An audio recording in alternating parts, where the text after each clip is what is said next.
Assalamualaikum warahmatullahi wabarakatuh.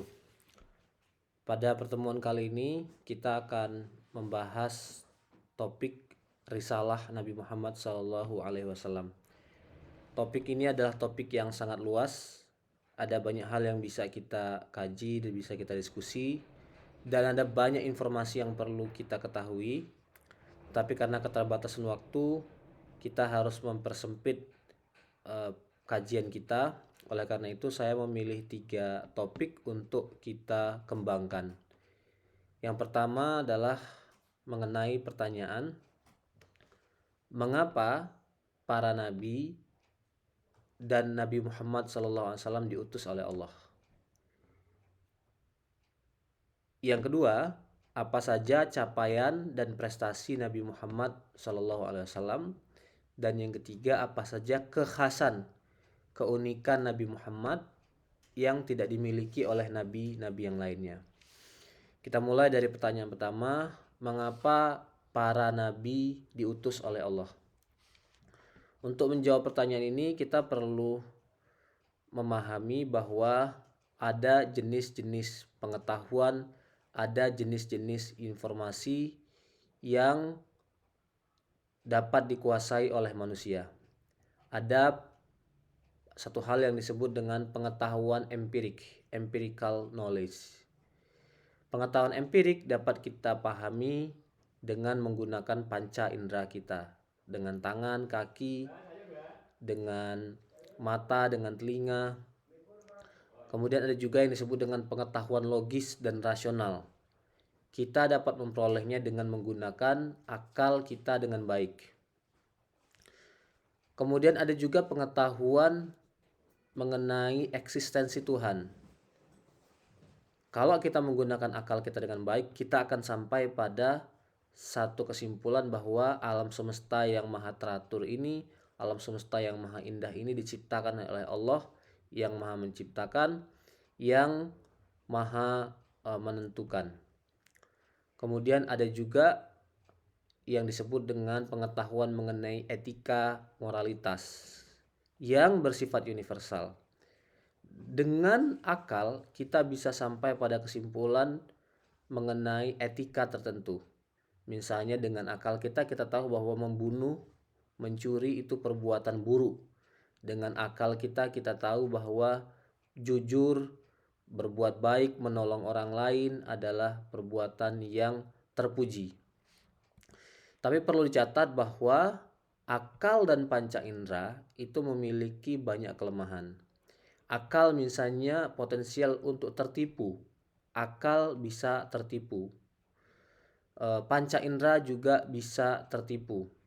Kita melihat ke langit, kita lihat ada matahari misalnya. Dari sudut pandang kita, matahari hanya sebesar koin. Tapi pada kenyataannya, matahari justru adalah benda angkasa yang besarnya lebih besar daripada bumi yang kita tinggali ini.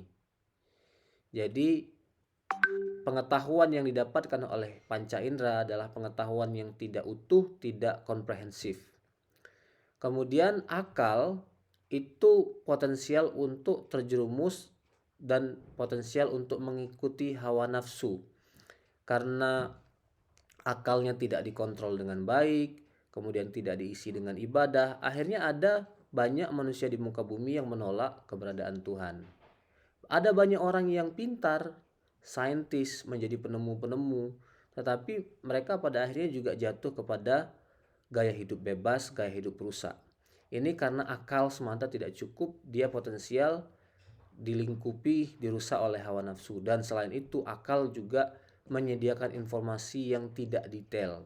Ada beberapa hal tertentu yang tidak bisa dicapai oleh akal, khususnya pengetahuan atau kebenaran yang bersifat metafisika. Dengan akal, dengan empirisme kita tahu bahwa semua makhluk hidup akan mati. Sampai di situ kita tahu. Tapi apa yang terjadi pada kita setelah kita mati, bagaimana kehidupan setelah mati, tidak ada peran akal, tidak ada fungsi akal yang bisa bermain di situ. Bagaimana keadaan setelah Allah membangkitkan kita di alam kubur, yaumul hisab. bagaimana surga dan neraka. Ini informasi-informasi yang tidak bisa dinalar, dicapai secara spekulatif. Kemudian pengetahuan lain yang tidak bisa dicapai oleh akal adalah pengetahuan halal dan haram, termasuk juga berkenaan dengan tujuan dan orientasi hidup. Nah, hal-hal yang tidak bisa diisi, tidak bisa dicapai dengan akal, itulah disempurnakan Allah melalui wahyu. Wahyu dikirimkan oleh Allah kepada para rasul. Para rasul inilah kemudian yang menyampaikan wahyu kepada umatnya, kepada hamba-hamba Allah Subhanahu wa taala. Jadi kenapa para nabi diutus oleh Allah? Agar Allah mengirimkan pesannya kepada manusia, mengirimkan wahyunya kepada manusia yang kemudian menjadi bimbingan, menjadi petunjuk bagi manusia. Pertanyaan selanjutnya, kenapa Allah mengirim Nabi Muhammad SAW? Kenapa tidak cukup dengan nabi-nabi yang hidup sebelum Nabi Muhammad? Khususnya pertanyaan ini seringkali muncul di kalangan umat Kristiani, umat Yahudi. Saya punya satu murid, saya ingat namanya Nathan. Dia orang kulit putih Amerika dan tampaknya juga taat, practicing Christian. Bagi dia, why don't we just follow the law of Moses? Dalam hal hukum, kenapa kita nggak mengikuti hukum yang dibawa oleh Musa dalam Old Testament, misalnya dalam Perjanjian Lama, mengenai spiritualitas, etika? Kenapa kita nggak why don't we just follow the ethic, the spirituality of Jesus, katanya. Kenapa Allah harus mengirim seorang nabi lagi, Nabi Muhammad Sallallahu Alaihi Wasallam, dan kemudian nabi ini menjadi nabi khotamun nabiyyin, menjadi nabi pungkasan. Nah, jawaban dari pertanyaan itu adalah ada historical circumstances, ada situasi historis yang mengharuskan, yang meniscayakan kemunculan seorang nabi, yaitu Nabi Muhammad Sallallahu Alaihi Wasallam.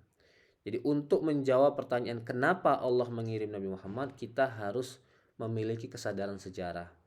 Nah, sejarah umat manusia itu sampai periode di mana Nabi hidup, itu adalah sejarah kebobrokan moral, sejarah dekadensi, sejarah degradasi moral.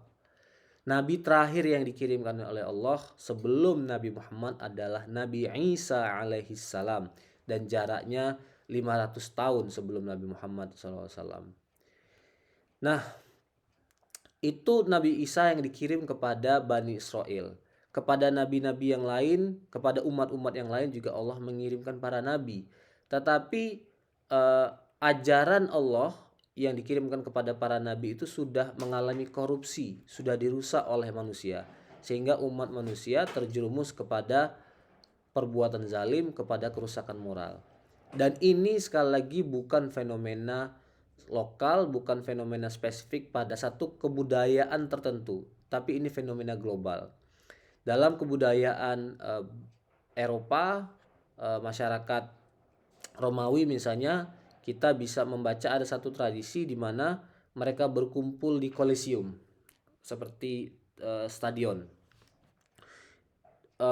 Masyarakat Romawi di Kolosium itu menyaksikan satu hal yang mereka sebut sebagai hiburan, di mana singa-singa dikumpulkan bersama tahanan penjara, dan singa-singa itu beradu dengan para tahanan dan memangsa tahanan itu hidup-hidup. Dan ironisnya itu bagi mereka adalah satu tontonan yang menarik, padahal itu satu bentuk kezoliman. Di Jazirah Arab kita melihat satu fenomena yang lebih mengerikan lagi. Puncak atau bentuk paling mengerikan dari kerusakan moral manusia. Seorang ayah mengubur bayi perempuannya, anak perempuannya hidup-hidup. Bagi mereka punya anak perempuan itu memalukan. Jadi pada saat istrinya melahirkan anak perempuannya dia biarkan hidup untuk 1 atau 2 tahun. Kemudian setelah memasuki usia 2 tahun, anak perempuannya dia bawa ke padang pasir dan dia kubur sampai meninggal. Ini direkam dalam Al-Quran. Allah mengatakan wa idzal mau'udatu su'ilat bi ayyi dzambin qutilat. Di berbagai tempat di dunia ada yang disebut dengan institusi perbudakan, slavery. Bahkan kadang-kadang jumlah budaknya jauh lebih banyak daripada jumlah total populasinya, sampai angka 75%. Dan para budak ini hidup dalam penderitaan, hidup dalam kesusahan. Dalam skala global kita melihat banyak sekali kezaliman, oppression, kemudian ada juga sudut pandang yang merendahkan kepada wanita, perempuan didiskriminasi, atau bahkan lebih dari itu ada kebencian terhadap perempuan. Istilah yang sering digunakan untuk menunjukkan ini adalah misogyny. Dan lebih dari itu, kejahatan terbesar, the biggest crime against Allah, kejahatan terbesar yang dilakukan terhadap Allah adalah kejahatan berupa kesyirikan atau kejahatan berupa idolatry. Manusia menyembah sesembahan selain Allah Subhanahu wa taala. Ini adalah puncak, ini adalah the pinnacle dari kerusakan moral manusia. Nah, oleh karena itu, melihat kerusakan yang terjadi secara global ini, satu hal yang mustahil bagi Allah untuk tidak melakukan intervensi. Karena kita tahu Allah itu punya sifat Ar-Rahman, Ar-Rahim. Allah the most kind, the most loving, maha indah, Allah maha mengasihi, Allah maha penyayang, the most merciful. Oleh karena itu, sejalan dengan sifat Allah yang maha mengasihi, maha menyayangi, Allah ingin menyelamatkan sejarah manusia. Oleh karena itulah Allah mengirimkan His final prophet, our Prophet Muhammad sallallahu alaihi wasallam. Kita masuk ke pembahasan kedua, apa saja prestasi, apa saja capaian-capaian Nabi Muhammad. Ada banyak hal yang bisa kita list, diskusi yang juga bisa panjang, tapi saya merangkumnya, saya akan menyebutkan 3 prestasi. Yang pertama adalah Nabi Muhammad berhasil merevolusi pemahaman manusia mengenai Tuhan. Jadi prestasi Nabi Muhammad paling besar adalah meluruskan akidah umat manusia. Yang kedua, prestasi Nabi Muhammad adalah menegakkan hak-hak asasi manusia yang bersifat universal. Dan bukan hanya hak manusia, Nabi Muhammad juga menegakkan hak-hak binatang dan juga hak-hak lingkungan hidup. Yang ketiga, Nabi Muhammad berhasil membangun satu komunitas model, satu komunitas yang ideal, yang layak menjadi percontohan bagi sejarah kemanusiaan. Kita akan bahas satu persatu, kita uraikan satu persatu. Kita mulai dari prestasi Nabi Muhammad yang pertama. Nabi Muhammad meluruskan pemahaman manusia mengenai akidah. Ada satu pernyataan dari seorang orientalis namanya Bosworth Smith. Dia mengatakan bahwa Nabi Muhammad itu adalah figur yang unik dalam sejarah. Dia menggabungkan berbagai prestasi. Dia bukan hanya pendiri sebuah bangsa, dia juga pendiri sebuah imperium, sejarah peradaban. Dan dia adalah tokoh agama. He is the head of state as well as the head of the church. Istilah church yang digunakan oleh Smith di sini mengacu kepada agama Islam itu sendiri. Dan ini terjadi, kata Smith, tanpa Nabi Muhammad memiliki a standing army. Tidak punya pasukan khusus, tidak punya bodyguard, tidak punya polisi yang selalu mengawal dia, and without a fixed revenue, tanpa ada income yang tetap bagi institusi politik yang dia bangun. Berbeda dengan Imperium Romawi, Imperium Persia yang sudah berdiri ratusan atau ribuan tahun, mereka punya fixed revenue, punya masukan tetap. Nabi Muhammad SAW hidup dengan cara yang sangat sederhana, tetapi dapat membangun peradaban besar yang membawa segudang prestasi. Dan pernyataan ini yang paling penting, if ever a man ruled by right divine, it was Muhammad. Kalau ada orang yang kehidupannya diatur, diarahkan oleh wahyu, itulah Muhammad. Ini pernyataan dari, sekali lagi, peneliti pengkaji dari luar, Bosworth Smith, seorang penulis dari Irlandia yang hidup pada abad ke-19 Masehi. Nah, hal lain yang perlu kita catat mengenai prestasi Nabi Muhammad SAW adalah ia menorehkan prestasi di sejumlah lini. Ini berbeda dengan kebanyakan manusia dalam sejarah di mana mereka diingat karena menorehkan satu prestasi. Misalnya ada orang yang discover a scientific concept, menemukan konsep-konsep scientific. Kita kenal dalam sejarah Islam ada Al-Khawarizmi, ada Al-Biruni, ada Al-Haytham. Dalam sejarah peradaban barat modern ada Galileo, ada Isaac Newton, ada Albert Einstein.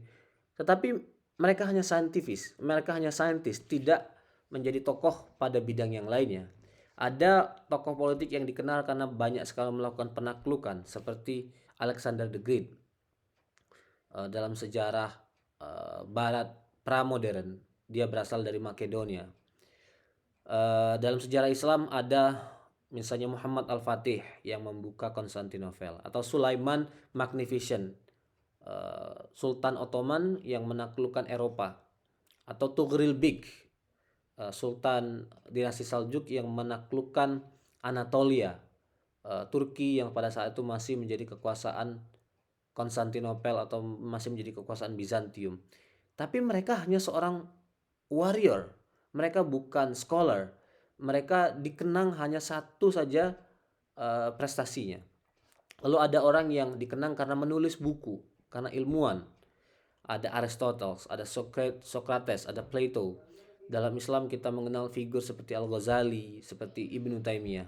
Nah, Muhammad SAW is different. No single milestone immortalize his legacy. Warisan peninggalan dan prestasi Muhammad SAW tidak tunggal.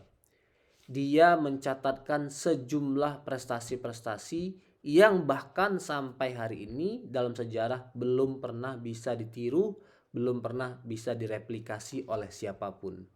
Ini perbedaan Nabi Muhammad SAW dengan tokoh sejarah yang lainnya. Nah, bagaimana Nabi Muhammad SAW merevolusi, meluruskan pandangan kemanusiaan mengenai akidah? Our Prophet Muhammad SAW taught a pure version of monotheism. Nabi Muhammad SAW mengajarkan kepada kemanusiaan monoteisme yang murni, tauhid yang murni, at-tauhid al-khalis. Ajaran tauhid sebenarnya bukan ajaran asing, bukan ajaran baru. Semua nabi yang diutus oleh Allah sejak Nabi Adam sampai Nabi Isa alaihissalam itu mempunyai satu misi, mengajarkan manusia tentang keesaan Allah, bahwa Allah itu Maha Tunggal, Maha Satu. Dan Al-Quran menyebutkan semua unit peradaban itu memiliki nabi-nabinya sendiri. Jadi kita bisa membayangkan di peradaban Yunani kuno, Romawi kuno, Jawa kuno, India kuno, Cina kuno, ada nabi-nabi yang pernah dikirimkan oleh Allah untuk membawa satu misi, mengajarkan tentang Allah itu Maha Satu. Tetapi dalam perjalanan sejarahnya, pemahaman ini mengalami korupsi, mengalami distorsi. Manusia berimajinasi, memasukkan unsur-unsur baru sehingga ajaran mengenai tauhid ini rusak. Manusia terjerembab pada perbuatan syirik, terjerembab pada persepsi yang salah. Nah, tugas Nabi Muhammad, prestasi Nabi Muhammad adalah meluruskan pemahaman itu. Ia mengajak umat manusia kembali kepada ajaran yang murni yang dibawa oleh para nabi-nabi sebelumnya. Nabi Ibrahim, Nabi Musa, Nabi Isa, dan semua nabi-nabi yang ada sebelum Nabi Muhammad. Jadi dalam hal tauhid, Nabi Muhammad sebenarnya tidak membawa hal yang baru. Nabi Muhammad juga tidak meninggalkan, mengabaikan ajaran-ajaran Nabi sebelumnya. Yang dilakukan oleh Nabi Muhammad adalah mengajarkan dan mengembalikan pemahaman manusia kepada kemurnian. Namun demikian, Nabi Muhammad SAW juga di samping mengembalikan pemahaman kepada yang orisinil, Nabi Muhammad juga melakukan penolakan, rejecting false objects of worship. Nabi Muhammad menolak objek-objek ibadah yang salah. Apakah itu objek yang bersifat material? Nabi Muhammad menolak penyembahan batu, berhala, nenek moyang, orang-orang suci, ataupun yang bersifat immaterial. Nabi Muhammad menolak untuk menolak penyembahan terhadap harta kekayaan, kekuasaan, dan popularitas. Selain itu, yang dilakukan Nabi Muhammad SAW adalah mengajarkan umat manusia untuk membangun hubungan yang dekat dengan Tuhan, dengan Allah melalui ibadah, melalui sholat, melalui doa, dan melalui amal soleh. Dan hal lain yang pokok terkait dengan monoteisme, dengan tauhid, ajaran tauhid itu ternyata memiliki implikasi yang sangat serius, memiliki implikasi yang sangat signifikan. Kita mengakui bahwa Allah itu satu, Allah itu esa, dan hanya Allah yang berhak disembah. Ini meniscayakan mengenai kesamaan derajat di antara sesama manusia. Jadi Islam's monotheism place all men and women on equal footing. Kita berada pada hierarki, pada level yang sama di hadapan Allah, dan semuanya punya hak, punya akses yang sama untuk menyembah, untuk berbuat baik, dan mendapatkan ganjaran dari Allah Subhanahu wa taala. Jadi kita dilihat bukan dari mana kita berasal, warna kulit kita, anak siapa, tetapi kita dilihat oleh Allah, dinilai oleh Allah dari sejauh mana kita membangun ketakwaan, membangun amal soleh. Itu yang disebut dalam Al-Quran, inna akramakum indallahi atqakum.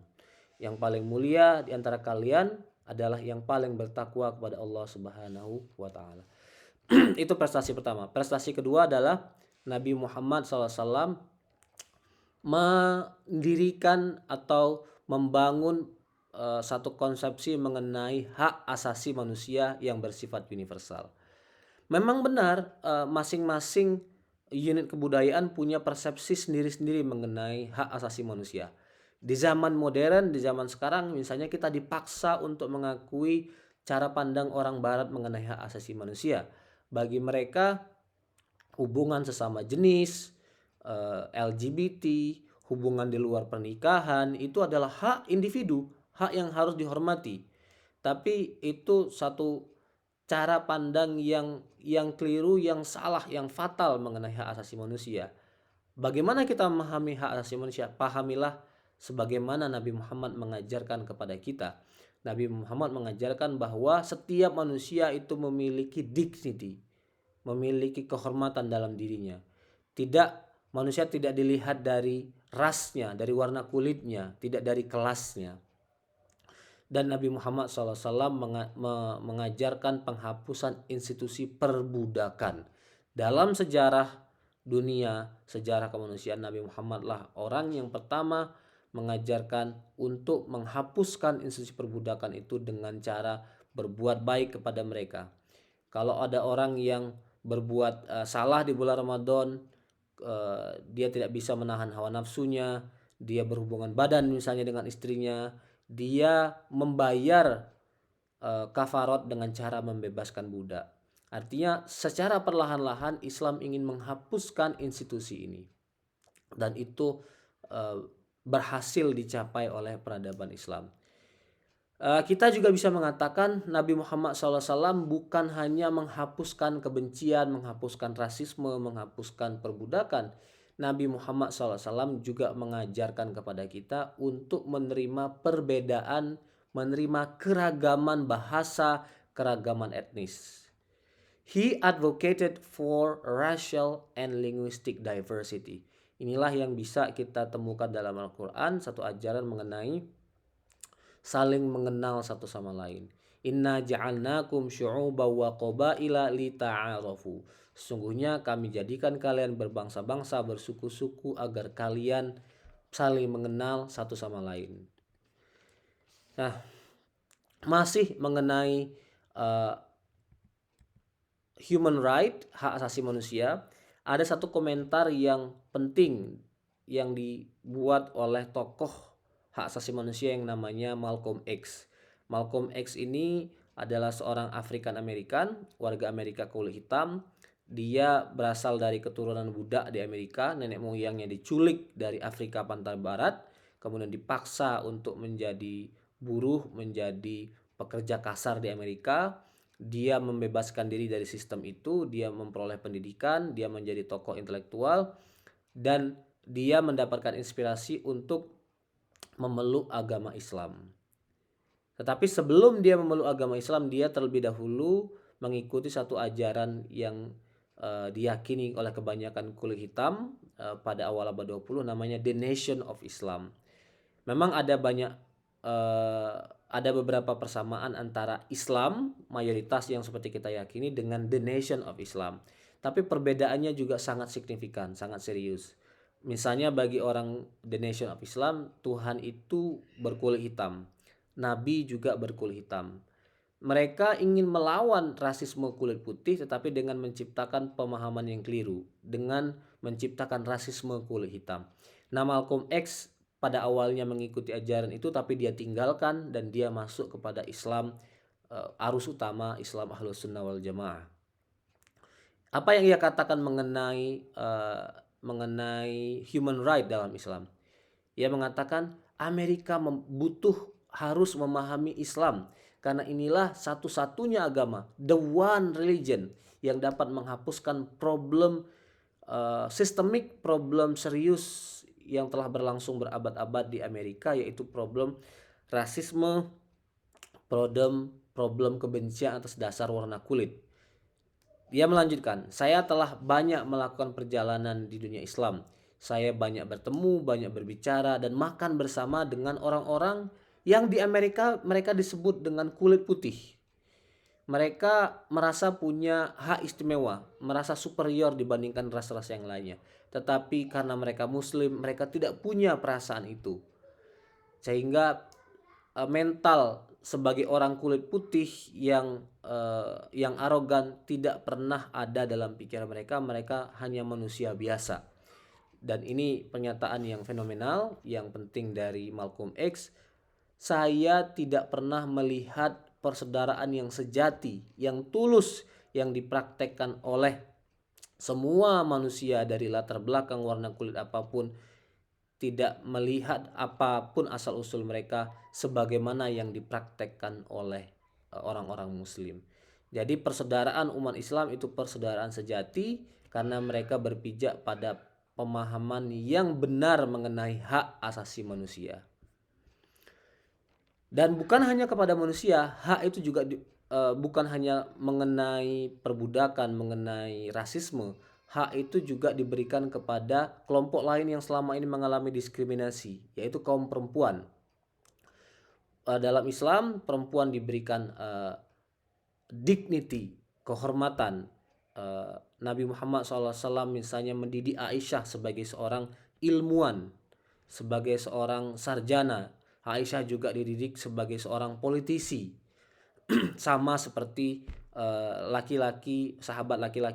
sahabat Nabi Muhammad yang laki-laki.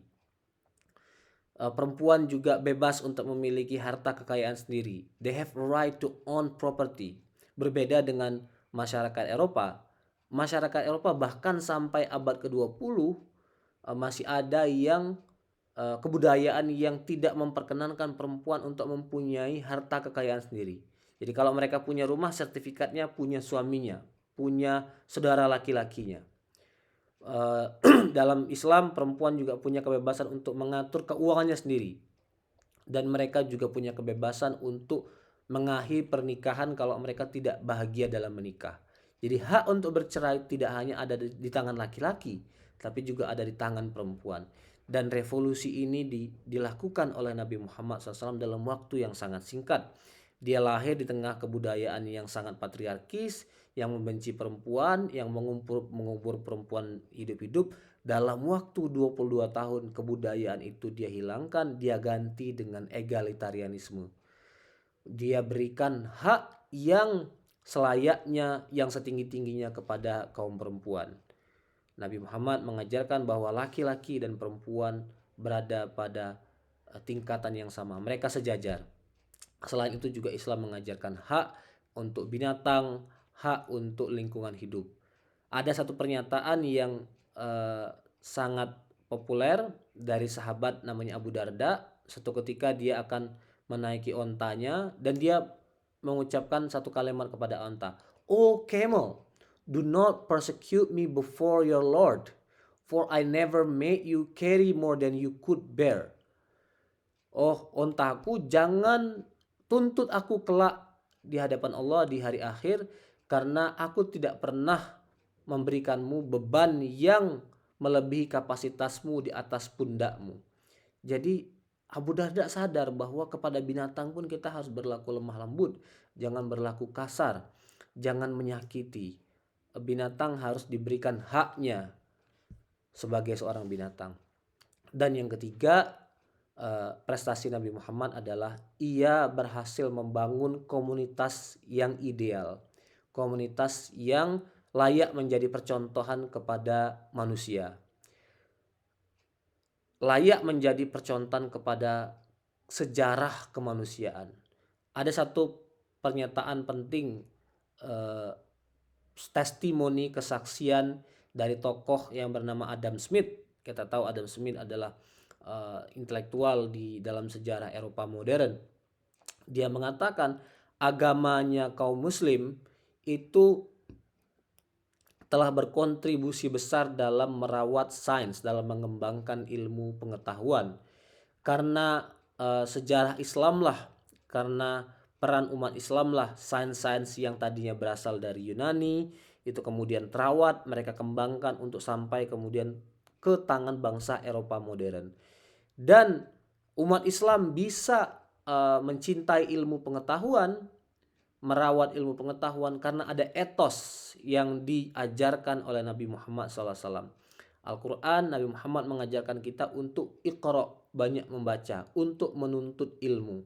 Jadi Nabi Muhammad sekali lagi membangun komunitas ideal yang mencintai pengetahuan.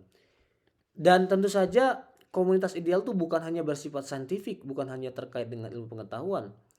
Sifat ideal dari umat Islam juga ada pada dimensi-dimensi yang lain. Umat Islam itu adalah umat yang mengedepankan akhlakul karimah, mengedepankan etika, mengedepankan moralitas, juga mengedepankan kerjasama antar peradaban.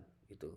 Jadi sifat ideal dari peradaban Islam, dia bukan hanya terkait dengan pengetahuan, terkait dengan sains, tapi juga terkait dengan etika, terkait dengan moralitas.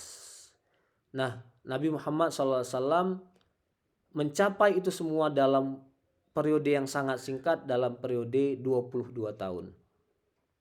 How did this revolution happen? Bagaimana revolusi ini bisa terjadi?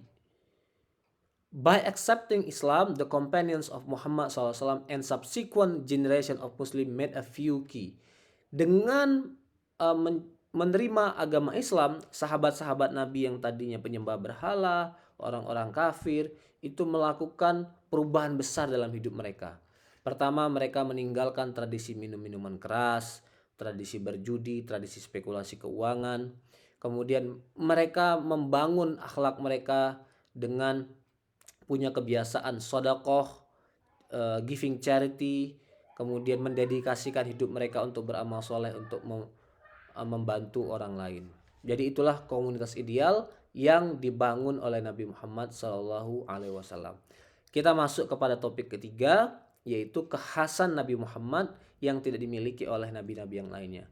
Akan saya sebutkan secara singkat apa saja kekhasan itu. Yang pertama, Nabi Muhammad adalah nabi terakhir, khatamun nabiyyin.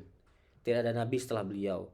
Yang kedua, Nabi Muhammad adalah satu-satunya nabi yang diutus untuk seluruh umat manusia. Nabi-nabi yang lain hanya diutus kepada umat tertentu, kepada bangsa tertentu. Nabi Isa misalnya, Nabi Zakaria, Yahya, Musa, Nabi Harun, itu diutus hanya kepada Bani Israel. Sifat ajaran mereka tidak universal. Nabi Muhammad diutus bukan hanya untuk orang Arab, tetapi untuk seluruh etnis, untuk seluruh bangsa. Dan bukan hanya itu, Nabi Muhammad juga adalah nabi kepada bangsa jin. Yang ketiga, kekhasan yang lain, Nabi Muhammad memiliki umat pengikut yang paling banyak. Dalam sebuah hadis disebutkan bahwa 2/3 dari penduduk surga kelak adalah umat Nabi Muhammad SAW. Sepertiga sisanya adalah umat dari nabi-nabi yang lainnya.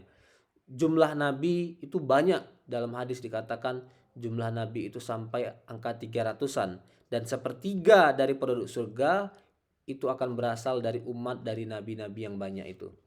Kemudian kekhasan yang lain adalah Nabi Muhammad diberi mukjizat yang paling besar, paling agung, yaitu Al-Quran. Kemudian kekhasan yang lain, ia diberi mukjizat yaitu Al-Isra wal Mi'raj. Nabi Muhammad menghadap ke Allah di Sidratul Muntaha. Selain itu Nabi Muhammad adalah pemimpin umat manusia. Selanjutnya, keunikan kekhasan yang lain adalah Nabi Muhammad adalah manusia pertama yang kelak akan dibangkitkan di alam kubur. Nanti ketika dunia ini berakhir, malaikat akan meniupkan trompet sangkakala menandai terjadi kiamat. Trompet kedua akan ditiup kembali untuk menandai kebangkitan, hari kebangkitan. Manusia pertama bangkit adalah Nabi Muhammad SAW. Kemudian beliau juga akan menjadi manusia pertama yang melewati sirat, melewati jembatan, dan manusia pertama yang akan masuk ke surga Allah. Dan terakhir, keistimewaan Nabi Muhammad, ia diberi telaga Al-Kautsar. Sebagaimana disebutkan dalam surat paling pendek dalam Al-Quran, kita semua insya Allah hafal, Inna a'toina kal kautsar. Sungguh Muhammad telah kami berikan kepada engkau telaga atau sungai Al-Kautsar di Jannatul Firdaus. Seluruh penduduk surga kelak akan minum air dari telaga Al-Kautsar ini. Dan telaga Al-Kautsar ini akan mengalir dari surga paling tinggi Jannatul Firdaus ke surga-surga di tingkatan selanjutnya, di tingkatan di bawahnya. Nah, itu 3 topik yang saya sampaikan sebagai pengantar. Mengapa para nabi dan Nabi Muhammad diutus? Apa saja capaian dan prestasi Nabi Muhammad? Dan apa saja kekhasan Nabi Muhammad yang tidak dimiliki oleh nabi-nabi yang lainnya. Demikian saya akhiri. Assalamualaikum warahmatullahi wabarakatuh.